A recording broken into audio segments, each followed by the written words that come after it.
Hey, hello. Balik lagi di channel Spoiler Moon, dan kali ini kita akan bahas lagi kelanjutan spoiler yang kemarin, part 48. Nah, hari ini kita akan masuk ke part 49, yang mana nanti kita akan bahas light novelnya dari bab 334 sampai dengan 338. Nah, untuk rekan-rekan yang mau support Mimin, yang mau ngasih dukungan ke Mimin, boleh banget klik link yang ada di kolom deskripsi. Nah, sekarang ada satu yang baru via PayPal. Jadi kalau misalnya ada rekan-rekan yang dari luar negeri deh, bisa donasi lewat PayPal. Linknya juga ada di kolom deskripsi. Terus kemudian kalau misalnya mau via bank juga bisa, lewat seperti biasa lewat Saweria juga bisa. Begitu. Terima kasih sebelumnya, dan kalau misalnya rekan-rekan berkenan juga mohon untuk menggunakan VPN ketika menonton video Mimin supaya pendapatan Mimin meningkat gitu ya, karena bulan ini ternyata kok jatuh gitu ya. Ya nggak tahu ya, mungkin karena kemarin sempat pulang juga terus jadi telat update dan segala macam, nggak tahu lah ya. Jadi untuk rekan-rekan boleh banget bantu Mimin pakai VPN supaya pendapatan Mimin juga meningkat. Oke, begitu kita akan langsung masuk ke dalam videonya. Di chapter sebelumnya, di part sebelumnya, Zulfan itu sudah membunuh Huang Pu Qingdian gitu ya. Terus kemudian cahaya emas atau aura dari jiwa naga milik Huang Pu Qingdian itu terus kemudian berpindah ke tubuh Zulfan. Sekarang auma naga terdengar di seluruh tempat itu, dan tubuh Zulfan dipenuhi dengan cahaya keemasan. Kini Zulfan tampak membuka mulutnya dan tampak mengaum. Auman itu kemudian membuat naga semakin menggila dan menggetarkan tanah dalam ribuan mil. Sekarang semua orang yang ada di kota Yunlong menatap dengan cermat ke arah Zulfan. Jika memang sang jiwa naga mengakui Zulfan dan tunduk padanya, bukankah itu berarti kalau Zulfan itu adalah sang raja yang ditakdirkan? Kini pandangan semua orang mulai berubah lagi. Kini langit di seluruh kekaisaran tiba-tiba diselimuti oleh awan yang gelap. Petir menyambar-nyambar hingga membuat tanah bergetar. Semua orang kini bisa merasakan kekuatan yang sungguh luar biasa. Di Gunung Raja Binatang sendiri, seluruh hewan menjadi sangat ketakutan dan bersembunyi di sarangnya. Bahkan para binatang roh tingkat 6 yang biasanya sangat angkuh dan sombong, kini tubuh mereka tampak gemetaran dan meringkuk di sarang mereka masing-masing. Tubuh Zulfan yang saat ini masih terus memancarkan cahaya keemasan, dan itu menjadi jauh lebih terang daripada sebelumnya. Perdana Menteri, apa yang sebenarnya terjadi? Tanya tetua Yin Yang pada Suge Changfeng. Suge Changfeng menatap Zulfan dalam batu penyiaran dan wajahnya pun tampak serius saat ini. Lalu dia pun berkata, sepertinya orang tua itu telah bersamanya. Menurut imam besar, setiap kali dunia mengalami perubahan yang drastis, kehancuran akan terjadi. Dan tampaknya hari ini, kekaisaran telah mengalami sebuah perubahan besar dalam waktu yang singkat. Semua orang yang mendengar Suge Changfeng tampak terkejut, dan kini mereka mulai merasa cemas. Kini mereka mulai berpikir, apakah takdir kekaisaran hari ini terkait dengan Zulfan. Sedangkan di sisi lain, di markas gerbang kekaisaran, Huang Pu Fenglei yang saat ini sedang berkultivasi pun sampai terkejut. Kini wajahnya berubah menjadi sangat serius karena langit dan bumi tampak bergetar. Setelah itu kemudian dia pun mendorong pintu batu dan segera bergegas keluar. Apa yang terjadi? Katanya. Ini tidak baik, ketua. Kedelapan nadi jiwa naga tiba-tiba menjadi tidak tenang dan memaksa untuk melarikan diri, kata salah seorang ahli dari surga yang mendalam yang baru saja datang dan memberikan hormat pada Huang Pu Fenglei. Kini wajah Huang Pu Fenglei menjadi semakin masam. Bagaimana mungkin? Gerbang kekaisaran telah menjaga nadi naga selama ribuan tahun dan tidak pernah terjadi kerusuhan seperti ini.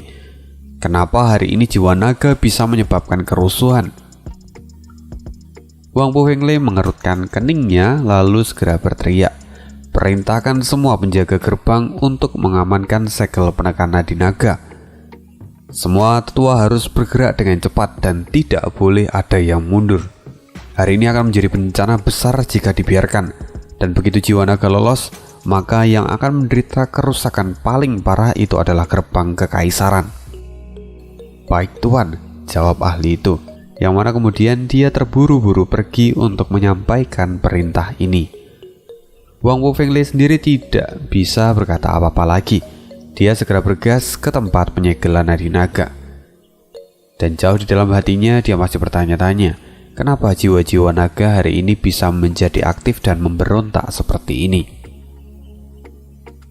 Di saat yang sama, di salah satu sudut di luar kediaman gerbang kekaisaran, di sana terlihat beberapa orang yang mengenakan jubah berwarna hitam, yang mana mereka saat ini tampak sedang bersembunyi dan mengawasi kediaman dari gerbang kekaisaran.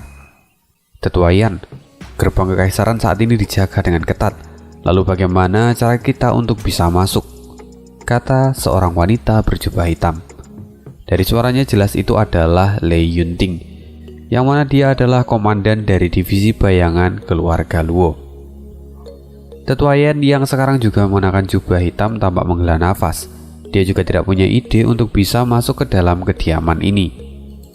Bahkan meski kita telah mengkonsumsi pil nafas tersembunyi, tapi kita tetap tidak bisa lolos dari para tetua yang berada di ranah visi dewa. Di bawah domain kesadaran ilahi mereka, tidak ada tempat untuk kita bisa bersembunyi. Sialan, ini sungguh sulit untuk menyelinap masuk. Tapi meskipun begitu kita harus melakukannya. Zovan berkata, dalam perang yang akan terjadi di masa depan, pekerjaan kita ini akan menjadi kunci. Kita harus mencari kelemahan dari gerbang kekaisaran sebanyak mungkin, kata Lei Yunting dengan serius. Tetua Yan pun mengangguk. Dia kemudian menatap dalam-dalam lalu menghela nafas panjang. Kini dia mulai memutar otaknya lagi untuk mencari jalan supaya bisa menyusup. Tiba-tiba ledakan keras terjadi. Langit dan bumi seolah berubah dan dilanda kekacauan. Ini tentu membuat Tetua Yan terkejut. Dia tidak tahu apa yang sedang terjadi. Tapi tiba-tiba seluruh penjaga berbalik dan masuk ke dalam kediaman gerbang kekaisaran.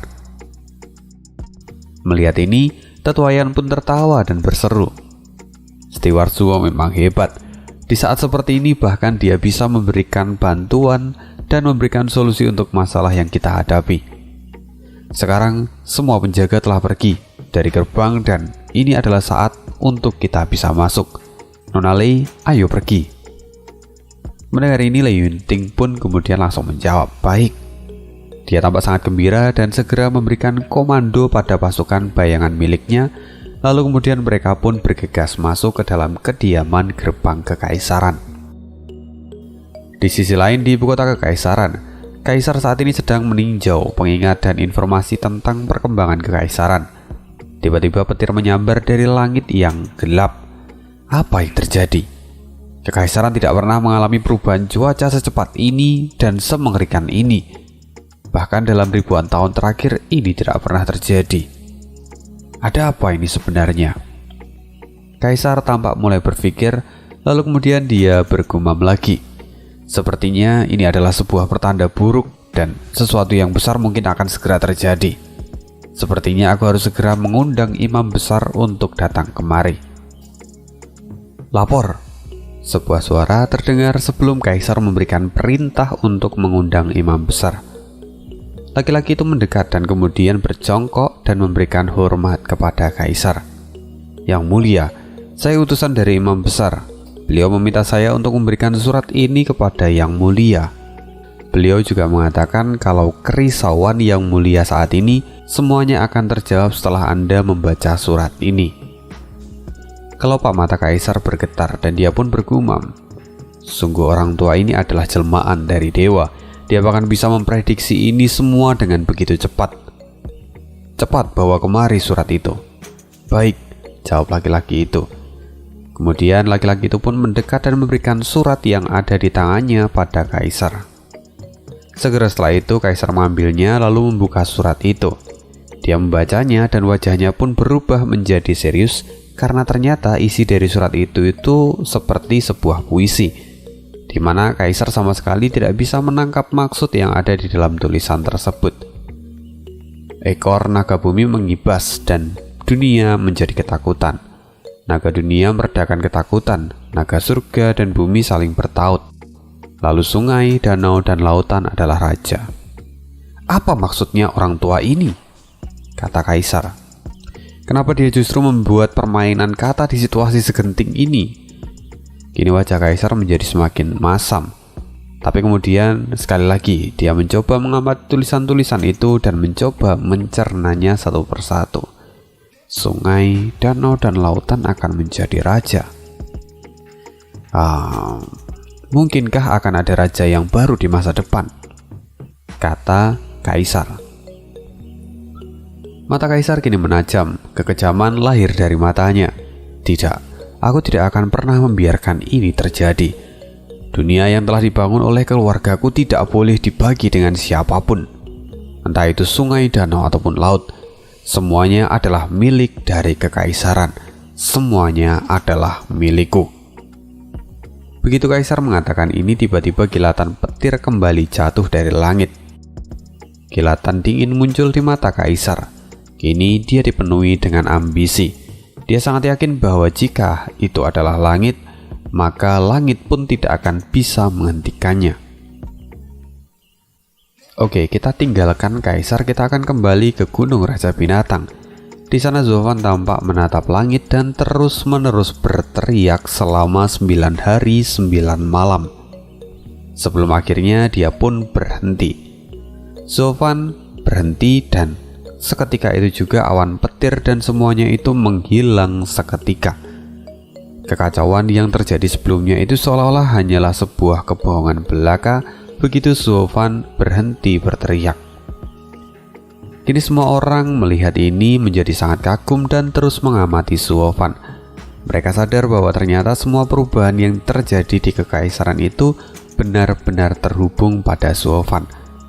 Mungkin ini adalah pertanda yang diberikan oleh langit dan bumi. Dan setelah itu, semua orang memandang Zulfan dengan pandangan yang berbeda, seolah mereka itu seperti memandang sang raja baru yang baru saja terlahir. Terutama saat ini Fang Qiubai. Sebelumnya dia sangat mengagumi Zulfan, tapi sekarang pandangannya menjadi berbeda, karena Zulfan kini telah menjadi ancaman terbesar bagi keluarga kekaisaran. Ini benar-benar membuatnya dilema. Haruskah dia membunuh Zulfan saat ini sebelum dia benar-benar menjadi dewasa? Karena jika dia menjadi dewasa, bukan tidak mungkin dia akan menggulingkan kekaisaran di masa depan. Ataukah kini dia harus menunggu perintah dari kaisar dan bertindak lebih lanjut setelah itu? Pemikiran yang sama pun dirasakan oleh Zantian. Sejujurnya Zulfan itu adalah salah satu orang yang berada di bawah naungannya. Namun loyalitasnya pada kekaisaran itu tidak bisa diragukan lagi.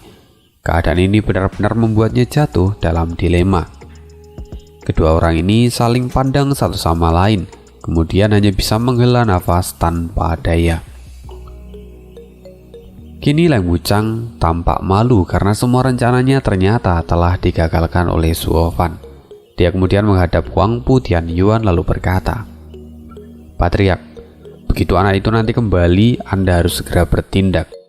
Bawa para tetua dan singkirkan anak itu, atau masalah ini akan menjadi besar di masa depan." "Apa kau gila? Bagaimana mungkin aku menyingkirkan anak itu? Fang Qiubai dan juga Zantian keduanya berada di pihak anak itu. Jika aku memaksa, mungkin mereka akan turun tangan dan aku tidak akan bisa berkutik. Bukankah itu sama saja seperti mencari kematian?" kata Huang Pu Tianyuan dengan panik. Leng Wuchang menggelengkan kepalanya dan kemudian dia berkata, "Anda tidak perlu khawatir. Meski mungkin mereka akan berusaha untuk melindunginya, tapi Anda bisa beralibi. Ini semua dilaksanakan karena Anda ingin membalaskan dendam putra Anda. Dengan begitu, mereka tidak akan bisa berbuat apa-apa." Mendengar ini mata Huang Pu Tianyuan tampak menyala. Ini sungguh adalah sebuah ide yang sangat cemerlang. Di sisi lain, Zovan kini tampak mengambil nafas dalam-dalam. Dia menundukkan kepalanya dan melihat ada cahaya kemasan di sekujur tubuhnya. Dia dapat merasakan kekuatan di sekitar otongnya dan dia merasakan ada naga yang terbangun di sana. Dia pun tertawa karena melihat hal itu. Kini seluruh tubuhnya telah dialiri oleh energi naga dari naga bumi yang ia serap. Dan kemudian dengan jiwa Raja Naga miliknya sendiri, kini dia memiliki 3 harta pemurnian tubuh. Dan setelah Zovan sukses menggabungkan ketiganya ini, sekarang tubuh Zovan bahkan jauh lebih hebat daripada milik Wangpu Qingtian sebelumnya. Setelah itu, dia kemudian memutar kepalanya dan melihat mayat Wangpu Qingtian. Zovan menatapnya dalam-dalam dan dengan penuh senyuman dia menghina. Kau terlalu tinggi menilai dirimu sendiri. Menganggap dirimu sebagai raja, sungguh konyol. Sekarang kau tidak memiliki apa-apa. Apa yang kau miliki telah kurenggut. Inilah takdir yang sesungguhnya. Setelah Zovan mengatakan ini, tiba-tiba dia menyadari sesuatu. Setelah dia mengambil alih jiwa naga, dia menjadi lebih kuat. Namun di sisi lain, apakah kemudian ini akan menjadi bumerang baginya? Dia tidak bisa membayangkan apakah setelah ini keluarga kerajaan akan memiliki pandangan yang sama atau justru malah memusuhinya. Ini bisa menjadi masalah yang gawat. Dia harus segera bertindak. Dan sepertinya ini adalah saatnya bagi keluarga Luo menunjukkan jati dirinya yang sesungguhnya. Begitu pemikiran ini muncul, cahaya dingin melintas di mata Zovan. Pada saat ini seberkas cahaya membumbung tinggi ke langit, tanda bahwa itu adalah gerbang teleportasi yang telah terbuka. Yanfu yang sedari tadi diam tiba-tiba sangat panik. Tidak, Yan Bangui akan melarikan diri, katanya. Zovan pun melihatnya dari kejauhan, tapi dia tetap tenang. Dia sama sekali tidak merasa khawatir. Kemudian dia berkata, dia hanyalah lalat kecil, tidak perlu terlalu memperdulikannya. Mendengar ini, Yanfu menjadi tidak puas. Wajahnya pun menjadi masam karena marah. Sedangkan Zovan yang melihat ekspresi dari Yanfu, dia menyadarinya lalu berkata, kenapa? Apa kau memiliki ikatan dengannya? Yanfu masih tidak bicara. Dia hanya menggelengkan kepalanya sambil menghela nafas lagi dan lagi. Zovan tersenyum tipis lalu kemudian menepuk bahu Yanfu. Seberkas cahaya melintas di mata Zovan seolah ini semua itu belum berakhir. Dia pun kemudian berkata, kamu tidak perlu khawatir. Sekarang kau adalah orangku dan aku pasti akan membantumu menemukan tempat yang paling cocok untukmu. Yanfu kini menatap Zovan dalam-dalam. Kemudian dia pun tersenyum dengan bebas. Hari ini dia benar-benar merasa telah dilahirkan kembali dan dia pun akan menjalani hidup yang baru. Di sisi lain, akhirnya Yan Bangui pun berhasil melarikan diri dan kembali ke kota Yunlong. Patriark Yan melihat hal ini, dia kemudian segera menghampiri anaknya dan tampak begitu bahagia. Dia segera berlari dan menjemputnya. Semua orang dari istana Raja Obat pun bersyukur karena tuan muda mereka akhirnya bisa kembali dengan selamat. Dan kini mereka semua mulai mendekat. Termasuk para tetua juga menghampirinya, memberikan selamat dan support kepada Yan Bangui. Namun perayaan kecil ini tidak berlangsung lama. Patriark Yan melihat wajah Zovan di batu penyiaran nasional dan wajahnya pun menjadi sangat marah. Setelah itu, dia kemudian berbisik pada Yan Bangui. Patriark Wangpu Tianyuan telah membuat keputusan. Setelah anak itu kembali ke kota Yunlong, kami akan langsung mengeksekusinya di tempat. Kamu harus bergabung dan membalaskan dendam semua rekanmu. Kamu sudah dipermalukan di Gunung Raja Binatang. Sekarang adalah saatnya untuk membalaskan dendam dan tunjukkan kemarahan dari tuan muda istana Raja Obat.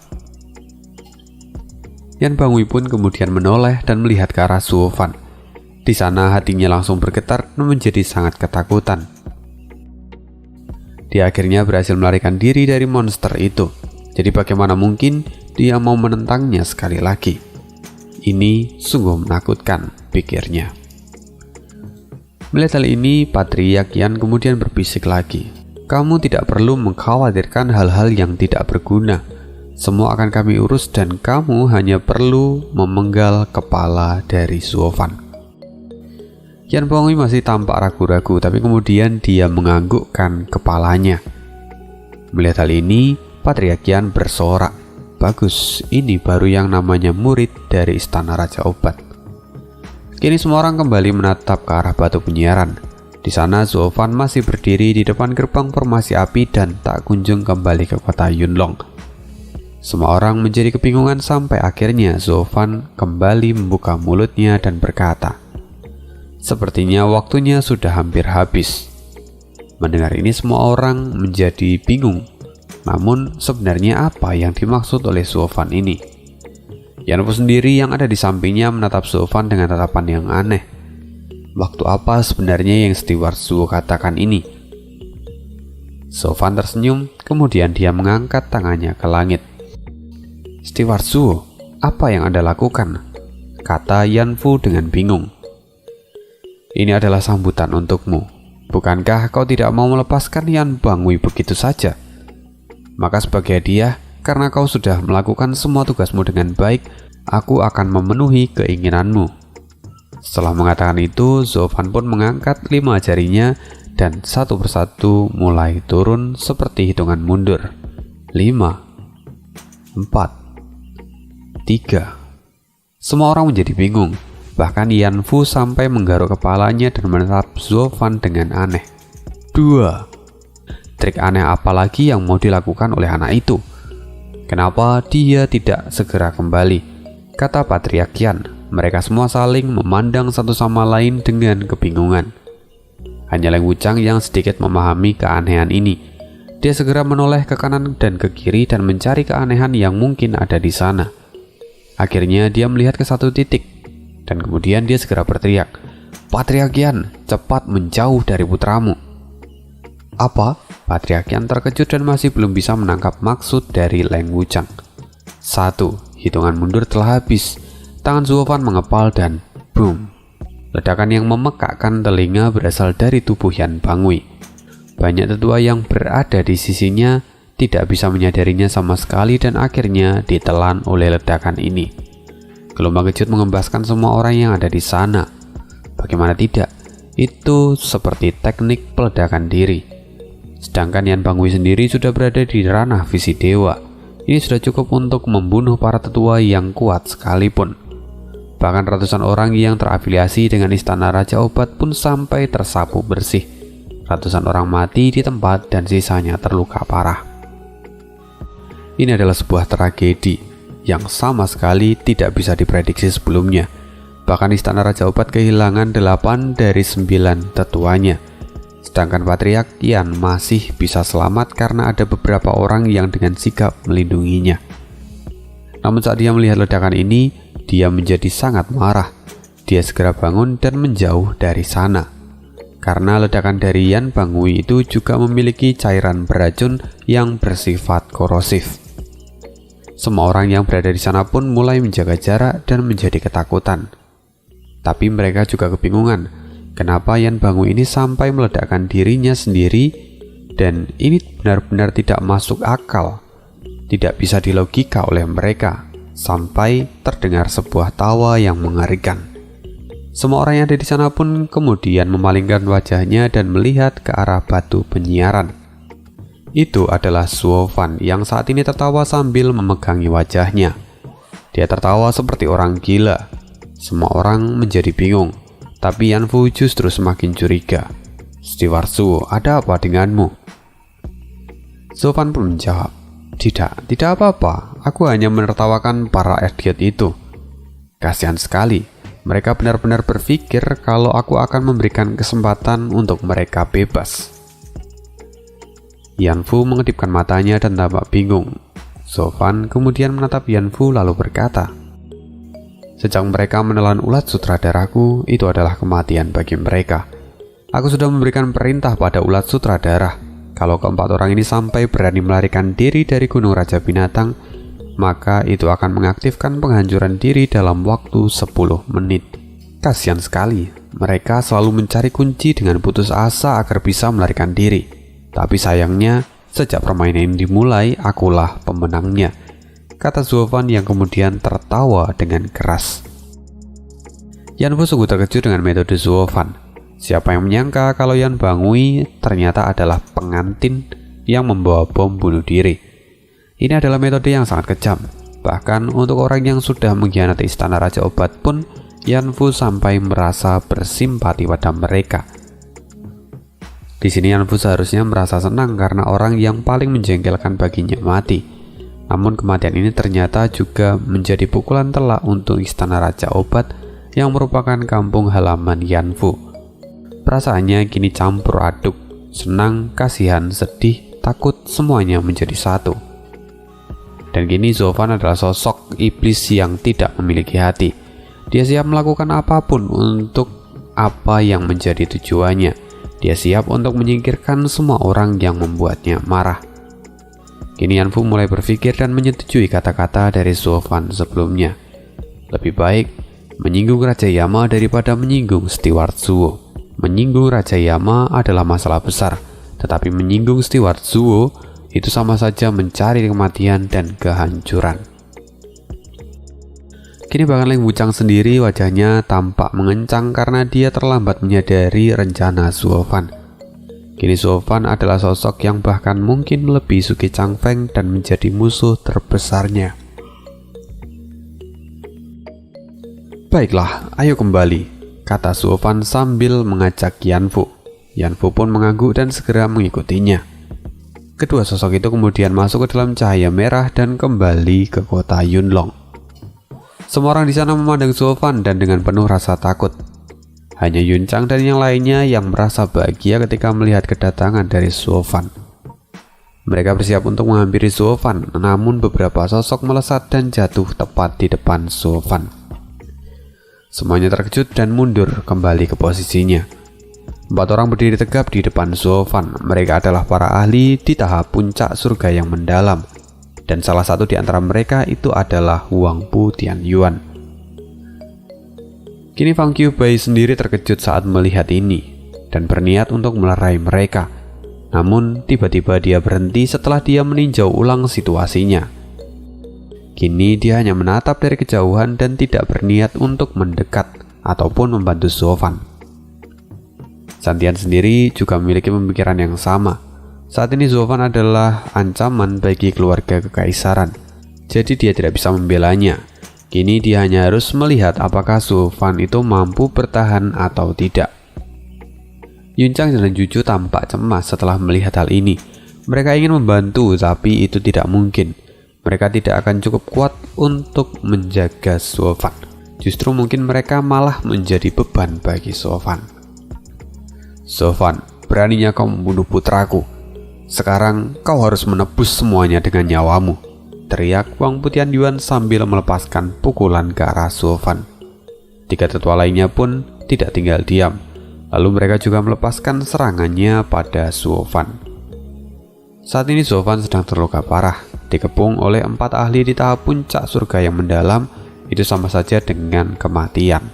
Dilihat dari sudut manapun, Zhuofan sama sekali tidak punya kesempatan untuk melarikan diri.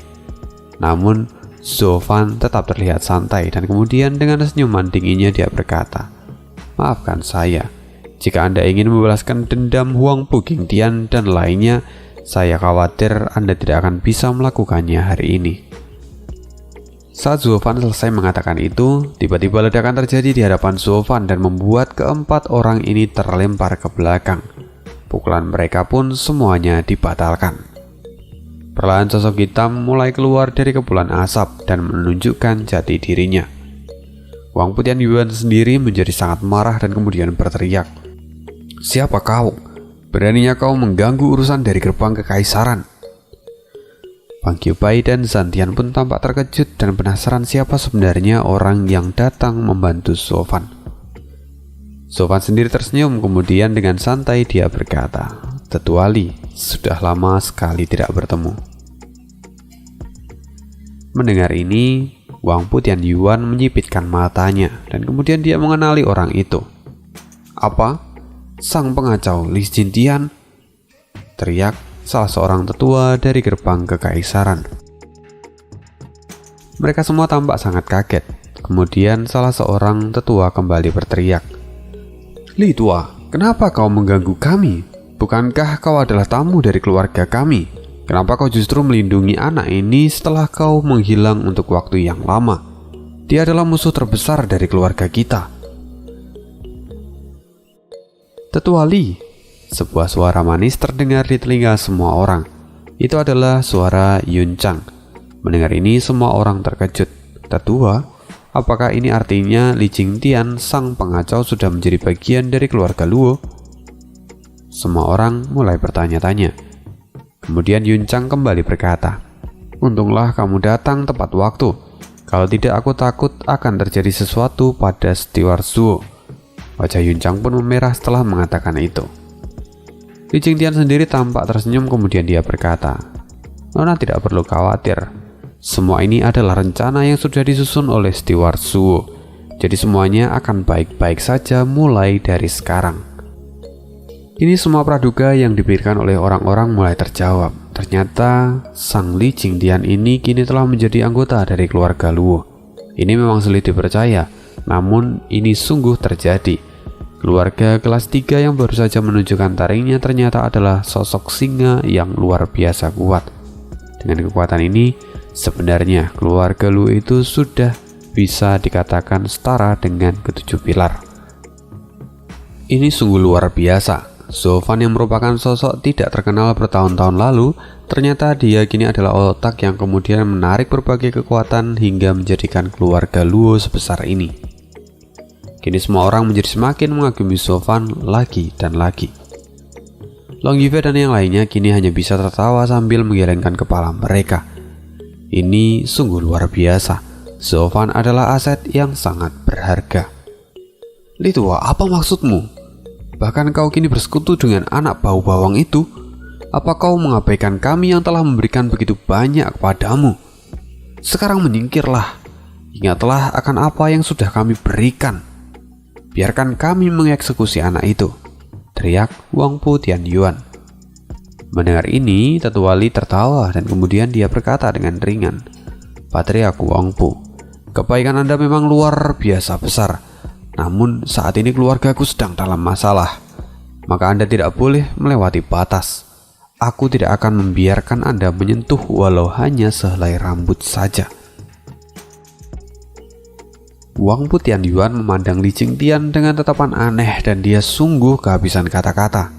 Sedangkan Leng Wuchang tampak tidak percaya dan kemudian dia berkata, "Li Tua, kenapa kamu berkhianat? Apakah kau masih perlu mempertanyakannya? Orang tua ini selalu mencari keuntungan.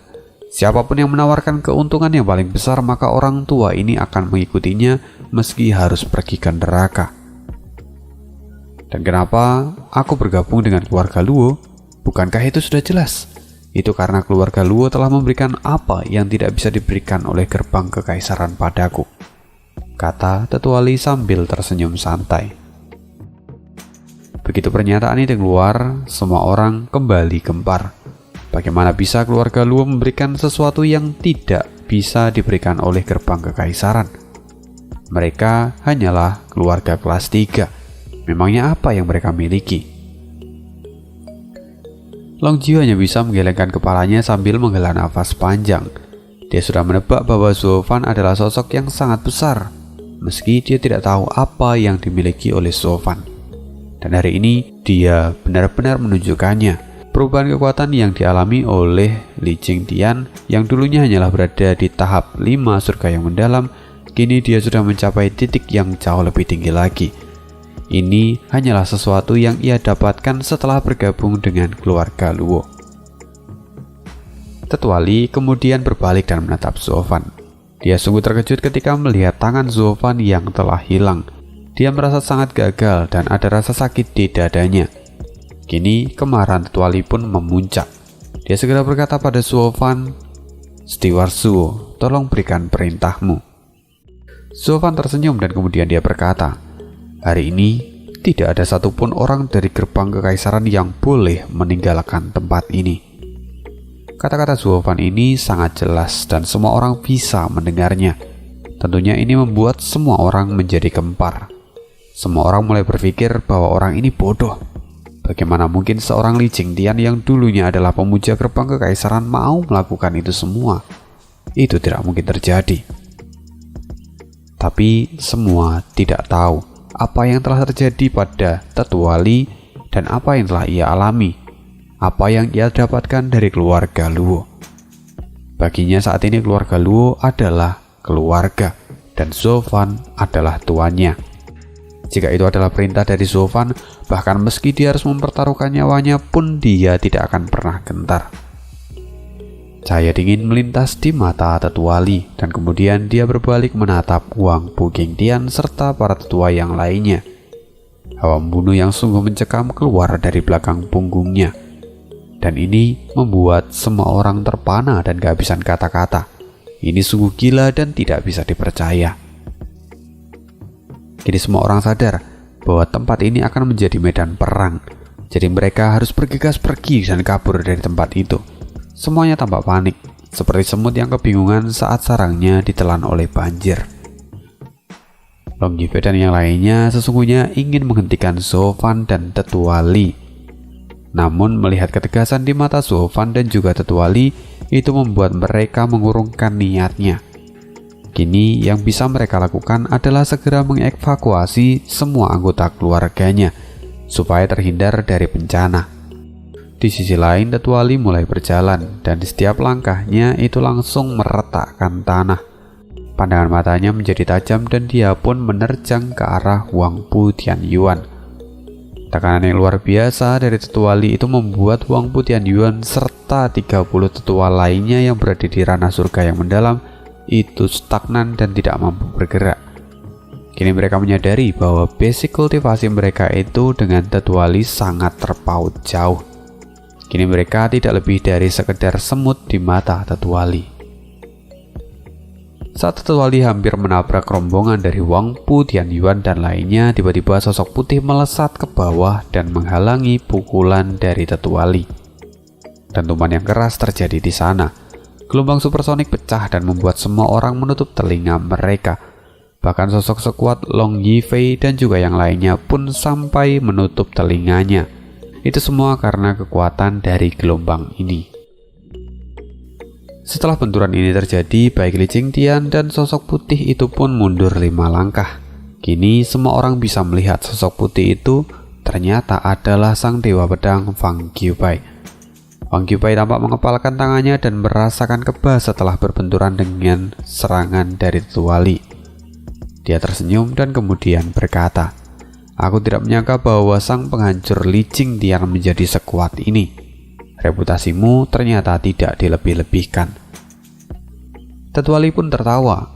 Salah satu dari 5 penjaga naga, sang dewa pedang Fang Qiubai.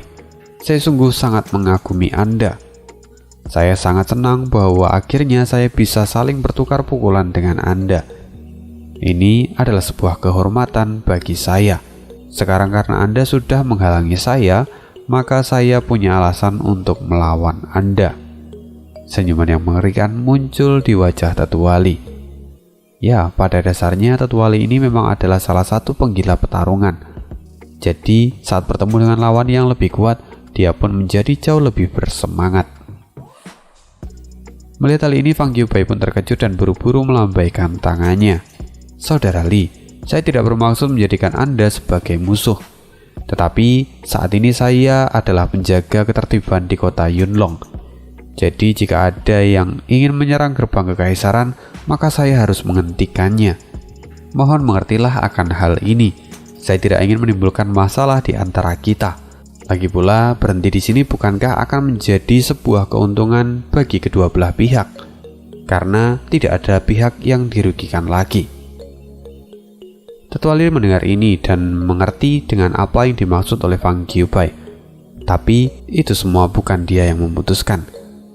Tetua Li menoleh ke arah Zuofan, dan di sana Zuofan masih terlihat acuh tak acuh. Keputusannya masih belum berubah. Sekarang Tetuali menggertakkan giginya dan kembali menatap Fang Qiubai dengan aura membunuh yang kuat. Dengan santainya dia berkata, "Tuan Fang, kita jarang sekali bertemu, jadi bagaimana mungkin saya akan mundur di sini?" Mendengar ini Fang Qiubai terkejut. Dia benar-benar tidak menyangka bahwa semua keputusan dari Tetuali itu berasal dari Zuo Fan. Meski dia adalah seorang penggila pertarungan, seharusnya Tetuali itu bisa berpikir lebih rasional dan tidak melakukan hal-hal seceroboh ini. Tapi sekali lagi, semua itu adalah keputusan dari Zuo Fan. Jadi percuma saja bagi Fang Qiubai untuk membujuk Tetuali. Saat ini dia harus memberikan wajah pada Zuo Fan dan berdiskusi dengannya. "Steward Zuo, orang tua ini tahu kalau kamu sedang marah. Tapi ini bukan tempat yang tepat untuk menyelesaikan semua urusan pribadimu. Jadi tolong hentikan ini. Jangan bawa kehancuran bagi keluargamu sendiri setelah kecerobohanmu ini," kata Fang Qiubai sambil menatap Zuo Fan. Semua orang masih tersisa di sana. Mereka semua tertegun setelah mendengar kata-kata dari Fang Qiubai. Dalam situasi ini seharusnya yang diajak bicara itu adalah Tetuali. Namun kenapa Fang Qiubai justru malah membujuk Zuo Fan? Sekali lagi Tetuali menatap Zuo Fan dan melihat apakah ada perubahan perintah atau tidak. Namun sama sekali tidak ada. Melihat tindakan dari Tetuali, ini membuat semua orang menjadi tertegun. Bahwa seorang pembuat onar yang dikenal karena kegilaannya, ternyata kali ini dia benar-benar mendengarkan seorang anak yang baru saja lahir. Pandangan semua orang menjadi semakin meninggi pada Zuo Fan, karena dia bahkan mampu menjinakkan para monster seperti Tetuali. Long Yifei dan lainnya saling memandang dan kemudian melihat ke arah Zuo Fan. Kini mereka hanya bisa tertawa pahit karena melihat Zuo Fan yang sudah menjadi orang yang sangat luar biasa. Andai mereka memiliki pengurus rumah tangga sekuat Zuo Fan, maka mereka pasti akan menjadi nomor 1 di kekaisaran. Zuo Fan tidak memperdulikan tanggapan orang lain. Kini dia hanya fokus menatap Fang Qiubai. Lalu setelah itu dia membuang muka. Ini sebuah arti yang sangat jelas bahwa Zuo Fan itu tidak mau merubah keputusannya. Lagi-lagi Tetuali tertawa terbahak-bahak. Dengan niat membunuh yang berkobar, dia pun kemudian berteriak, "Tuan Fang, ini adalah kesempatan yang langka untuk bisa melawan Anda. Maka saya mohon kerahkan semua kekuatan Anda, atau Anda akan menyesalinya saat kalah dari orang tua ini." Saudara Li ternyata cukup percaya diri untuk mengatakan itu semua. "Saya adalah penjaga naga dan penjaga ketertiban di kota Yunlong. Selama ada saya di sini, Anda tidak bisa bertindak semau Anda." Mata Fang Qiubai menyipit dan serulingnya tiba-tiba menyebar lalu merubah cuaca yang ada di langit. Tetuali tersenyum. Dia merasa sangat senang karena akhirnya Fang Qiubai serius untuk menghadapinya. Dia pun tertawa lalu kemudian bergegas maju dan diiringi oleh raungan naga dari langit. "Bentuk kedua cakar naga hantu," teriak Tetuali. Aura naga hitam menyelimuti tubuh Tetuali dan cakar naga hantu itu terbentuk di telapak tangannya. Dan di sisi lain, Fang Qiubai menarik nafas karena terkejut. Dia tidak menyangka kalau Tetuali akan menjadi kekuatan sebesar ini. Dia kemudian menggertakkan giginya dan kembali menjadi lebih serius. "Pedang angin," seruling giok di tangan Fang Qiubai tiba-tiba diselimuti oleh cahaya biru dan berubah menjadi pedang yang menjulang tinggi ke langit. Dalam sekejap benturan antara cakar naga hantu milik Tetuali dan pedang angin milik Fang Qiubai pun seolah membelah dunia menjadi dua bagian, gelap dan terang. Ledakan yang mengerikan mengirimkan gelombang ke segala arah. Segala sesuatu yang terkena gelombang ini dalam sekejap kemudian langsung berubah menjadi debu. Untungnya para karakter pendukung sudah punya feeling kalau ini akan terjadi dan melarikan diri dari tempat itu. Mereka semua bisa melihat benturan kedua kekuatan yang dahsyat ini dari kejauhan. Kini baik Tetuali maupun Fang Qiubai akhirnya dipaksa mundur oleh rebound kekuatan yang mereka keluarkan sendiri. Keduanya berdiri dan saling menatap satu sama lain dalam jarak 5 meter. Tangan Fang Qiubai tampak gemetar ketika dia memegang serulingnya dan terus melihat ke arah Tetua Li. Ini sungguh adalah kekuatan yang sangat mengejutkan. Sedangkan di sisi lain, Tetua Li tampak sedikit lebih buruk, di mana telapak tangannya itu berdarah dan darahnya itu tampak terus mengalir. "Apakah Tetua Li kalah?" teriak Yun Chang. Tetapi Zuo Fan menggelengkan kepalanya dan dia berkata, "Tidak, itu seimbang. Mereka berdua melakukannya dengan sangat baik." Ketika Zuo Fan selesai mengatakan itu, tiba-tiba seruling giok milik Fang Qiubai pun retak dan akhirnya hancur berkeping-keping. Setelah melihat seruling yang patah, Fang Qiubai kemudian menghela nafas panjang. Dia kemudian menatap ke arah Tetua Li dan berkata, "Saudara Li, memang luar biasa. Seruling giok ini telah bersamaku selama 50 tahun dan akhirnya dia hancur dalam satu kali serangan. Dengan ini, saya mengaku kalah." Di sisi lain, Tetua Li pun tertawa. Dia pun mengangkat telapak tangannya yang kini berdarah. Lalu dia berkata, "Tangan besiku telah bersamaku selama 150 tahun. Dan hari ini, Anda berhasil melukainya. Ini juga adalah kekalahan dari orang tua ini." Begitu keduanya mendengar pengakuan mereka masing-masing, kemudian mereka pun tertawa bersama. Mereka kini saling memahami satu sama lain dan seolah telah menemukan rival yang sejati. "Baiklah Tuan Fang, sepertinya kali ini kita seri. Jadi bagaimana kalau kita mulai babak kedua?" Tetua Li mengibaskan noda darah di tangannya dan berkata dengan arogan. Fang Qiubai pun tersenyum. Dia melihat gagang seruling yang masih ada di tangannya yang masih tersisa. Lalu dia pun berkata, "Baiklah, karena saudara Li masih ingin melanjutkannya, maka saya tidak bisa menolak." "Wow, itu keren!" teriak Tetua Li penuh dengan semangat. Kemudian saat mereka berdua hendak untuk melepaskan serangan lagi, Zuo Fan dengan santainya berkata, "Tetua Li, sudah cukup untuk hari ini. Kita harus memberikan wajah pada Tuan Fang. Jadi sudah cukup untuk masalah hari ini. Kali ini kita akan lepaskan gerbang kekaisaran dan kita akan selesaikan masalah ini di lain hari." Begitu Zuo Fan mengatakan ini, semua orang dibuat terkejut. Mereka mulai berpikir kalau Zuo Fan ini takut dan berniat untuk melarikan diri. Tapi di sisi lain, semua orang juga memujinya karena Zuo Fan tahu kapan dia harus mundur. Untuk anak seusianya, ini adalah suatu tindakan yang sungguh luar biasa. Kini Fang Qiubai pun tersenyum lalu dia berkata, "Jika memang begitu, maka saudara Li bisa mundur. Karena kalau tidak, nanti pengurus rumah tangga Anda bisa marah," kata Fang Qiubai sambil mengejek. Di sisi lain, Tetua Li sedikit terlihat ragu, namun segera mengangguk dan hanya bisa menghela nafas.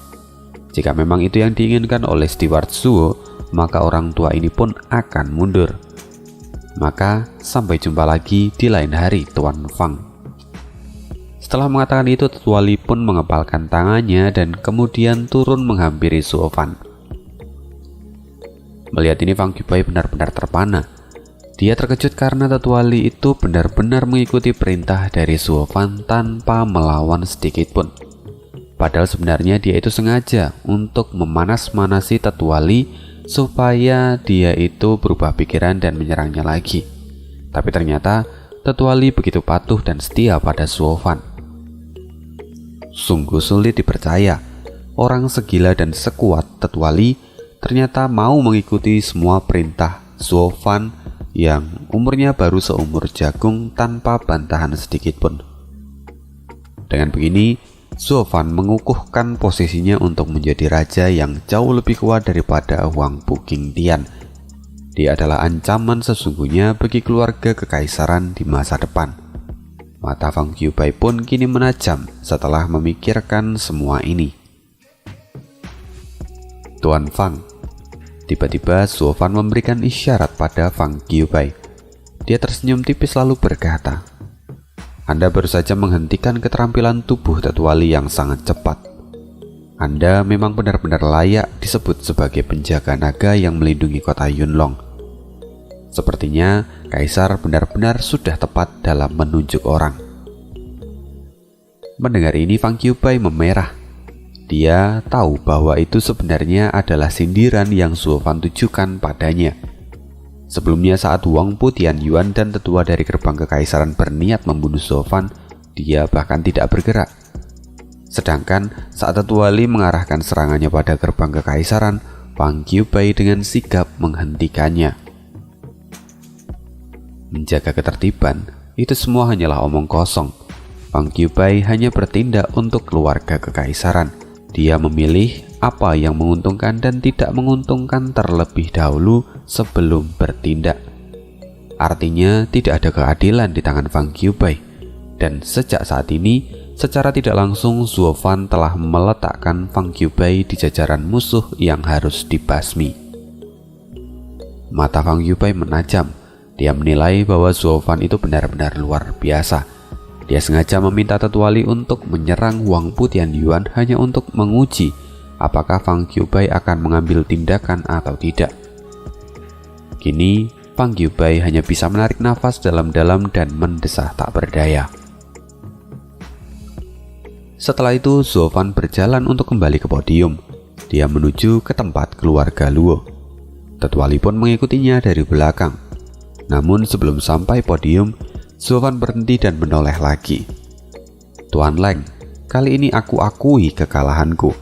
Trikmu memang luar biasa, bahkan aku sampai tidak menyadarinya. Tapi game baru dimulai. Ayo nikmati ini secara perlahan," kata Zuo Fan sambil tertawa. Setelah mengatakan itu, dia pun kembali berjalan. Leng Wuchang kini hanya terdiam. Wajahnya berubah menjadi jauh lebih serius. Kini Leng Wuchang sendiri menjadi sangat marah dan aura membunuh sampai keluar darinya. Di sebelahnya, di situ ada Zhuge Changfeng yang mana dia sedang melirik lalu mencibir Leng Wuchang. "Sepertinya Tuan Leng kali ini telah menendang besi," kata Zhuge Changfeng yang kemudian tertawa. Setelah itu Zhuge Changfeng pun berbalik dan pergi dari tempat itu bersama dengan tetua Yin dan Yang. Diremehkan oleh Zuo Fan dan dihina oleh Zhuge Changfeng. Semua ini membuat Leng Wuchang menjadi semakin marah. Dan semua orang di sana tidak berani berkomentar karena mereka takut terlibat dalam masalah ini. Kini kekuatan dari keluarga Luo mulai menampakkan dirinya. Keluarga yang sebelumnya hanyalah kelas 3, namun hari ini mereka memiliki ahli di ranah visi dewa yang melindunginya. Bahkan mereka sampai berani menentang ketujuh pilar. Siapa sekarang yang berani meremehkan keluarga Luo ataupun mencari masalah dengan mereka? Keluarga Luo adalah wujud sejati dari singa yang telah terbangun. Saat semua orang mulai riuh dan berbicara sendiri, tiba-tiba terdengar suara lagi. "Baiklah, selama ribuan tahun ada aturan bahwa apapun yang terjadi pada turnamen 100 aliran tidak boleh dibawa ke dunia luar. Jika kedua keluarga memiliki keluhan, silakan selesaikan itu di turnamen 100 aliran berikutnya," kata Zantian yang berusaha untuk mencairkan ketegangan yang ada di sana. Zuo Fan saat ini hanya tersenyum tanpa komitmen, sedangkan Leng Wuchang tampak mengutuk dengan niat membunuh di matanya.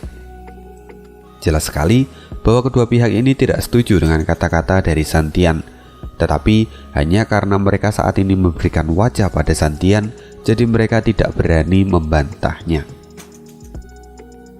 Sampai tiba-tiba sebuah suara terdengar. "Semuanya dengarkan aku. Mulai hari ini dan seterusnya, keluarga Luoku menyatakan perang terhadap gerbang kekaisaran. Dendam di antara kami tidak akan hilang sebelum salah satu hancur." Semua orang terkejut ketika mendengar hal ini, dan saat mereka semua menoleh, ternyata di sana terlihat seorang pemuda yang berdiri dengan tegap dan gagah menantang gerbang kekaisaran.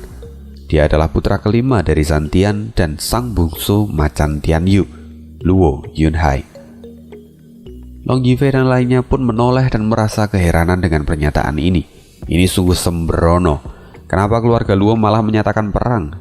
Dengan kekuatan mereka sekarang, mana mungkin keluarga Luo bisa menang dari gerbang kekaisaran? Belum lagi, saat ini keluarga mereka sendiri bersekutu dengan keluarga Luo. Artinya, bahwa jika mereka terjun dalam perang, maka keluarga mereka pun akan terseret. Kini semua orang mulai meragukan Yunhai. Saat ini Yunhai masih berada di usia puber dan ya memang begitu, terlalu berapi-api. Jadi bukan tidak mungkin dia itu membuat sebuah keputusan yang keliru. Apalagi menyatakan perang pada gerbang kekaisaran, itu sungguh adalah tindakan yang konyol. Kini semua orang mulai berharap supaya Zhuo Fan itu merevisi kata-kata dari Yunhai lalu menariknya kembali. Tapi saat semua orang berpikiran seperti ini, Zhuo Fan justru tertawa. Lalu dia pun memandang semua orang dan senyuman jahat muncul di wajahnya. Tuan muda kami memang belum resmi menjadi patriark keluarga Luo. Namun, apapun yang ia katakan adalah perintah bagi kami. Maka sesuai dengan keinginan tuan muda, mulai hari ini dan seterusnya, kami, keluarga Luo menyatakan perang pada gerbang kekaisaran. Ketika suara ini jatuh, Long Yifei dan lainnya hanya bisa menepuk dahi mereka tanpa daya. Mereka hanya bisa menggelengkan kepala hingga hampir menangis. Setelah Zhuo Fan mengatakan ini, maka itu semua tandanya adalah kebenaran. Perang akan benar-benar dimulai. Ketika Huang Pu Tianyuan mendengar ini, dia menjadi sangat gembira karena dia tidak butuh lagi alasan untuk menyerang keluarga Luo. Dan juga mereka tidak perlu takut lagi pada kaisar, karena ini semua bukan karena mereka yang memulai. Ini adalah kemauan dari keluarga Luo sendiri. Jadi kaisar pun tidak akan bisa bertindak untuk menghentikan mereka. Setelah itu Huang Pu Tianyuan berkata, "Ada apa dengan anak muda zaman sekarang? Mereka terlalu sombong dan banyak omong besar. Nanti dikerasin sedikit nangis. Mengandalkan Li Jingtian, hanya seorang ahli di ranah visi dewa. Kalian pikir kalian bisa menentang kami? Apa kalian pikir keluarga Luo akan tetap aman setelah menyatakan perang pada kami? Konyol, kalian sangat lucu," kata Huang Pu Tianyuan sambil tertawa dan mengejek. Lalu setelah itu Huang Pu Tianyuan kemudian berkata lagi, "Baiklah, kami akan tunjukkan taring kami, supaya ini juga menjadi pelajaran bagi semuanya. Kami sudah sejak lama bersikap begitu lembut dan sekarang sudah saatnya kami menunjukkan posisi di antara kita. Jangan pernah menangis karena melawan kekuatan yang telah terbangun selama ribuan tahun," ejek Huang Pu Tianyuan. Di sisi lain, Zhuo Fan menatap Huang Pu Tianyuan dan dengan santai dia berkata, "Kalau memang begitu, mari kita lihat siapa yang akan tertawa di akhir." Setelah mengatakan itu, Zhuo Fan pun membawa semua orang untuk pergi dari sana. Sedangkan Tetua Li yang tertinggal di belakang, sebelum dia pergi, dia menoleh ke belakang lalu berkata, "Sebagai mantan tamu gerbang kekaisaran, hari ini ku peringatkan kalian untuk terakhir kalinya. Lebih baik kalian tidak menyentuh keluarga Luo, atau kalian akan menyesalinya seumur hidup." Setelah mengatakan itu, Tetua Li pun pergi dari tempat itu. Mendengar peringatan ini dari Tetua Li itu tentu saja membuat Huang Pu Tianyuan dan para tetua lainnya sedikit gentar. Pasalnya sebagai mantan tamu gerbang kekaisaran, seharusnya Tetua Li itu tahu akan seberapa mengerikannya gerbang kekaisaran itu. Namun dia justru mengatakan semua ini dengan santai seolah-olah gerbang kekaisaran pasti akan kalah. Tapi itu mustahil. Mereka yakin kalau keluarga Luo tidak akan mampu untuk mengejar kekuatan yang sudah dibangun selama ribuan tahun. Setelah itu, Huang Pu Tianyuan menoleh ke arah Leng Wuchang dan saat ini Leng Wuchang pun ternyata tampak kebingungan. Keluarga Luo sudah seperti sebuah misteri yang tak terpecahkan. Siapa yang tahu apa yang masih mereka sembunyikan? Karena pemikiran ini, mereka kini mulai menjadi pesimis. Mereka menjadi khawatir. Di sisi lain, Zhantian kini hanya bisa tersenyum pahit saat melihat putra bungsunya pergi tanpa mengucapkan salam padanya. Sebelumnya dia selalu menyayangi Yunhai dan memperlakukan dia sebagai anaknya. Namun hari ini, dialah juga yang pertama menentang kata-katanya sendiri.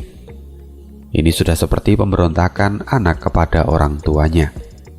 Namun dia juga menyadari akan apa yang saat ini dihadapi oleh putranya itu. Semuanya menjadi kacau dan dia tidak bisa menghentikannya. Tak terasa 3 jam pun berlalu. Akhirnya semua orang kembali ke kediaman keluarga Luo di kota Yunlong. Sofan pun kemudian masuk ke dalam kamarnya dan menutup pintunya dengan keras. Dari dalam dia berteriak, "Jangan ada yang masuk." Yun Chang sangat cemas melihat Sofan seperti ini. Dia berniat untuk menghiburnya, tapi kali ini Tetua Li menghentikannya. Yun Chang tampak bingung dan melihat Tetua Li.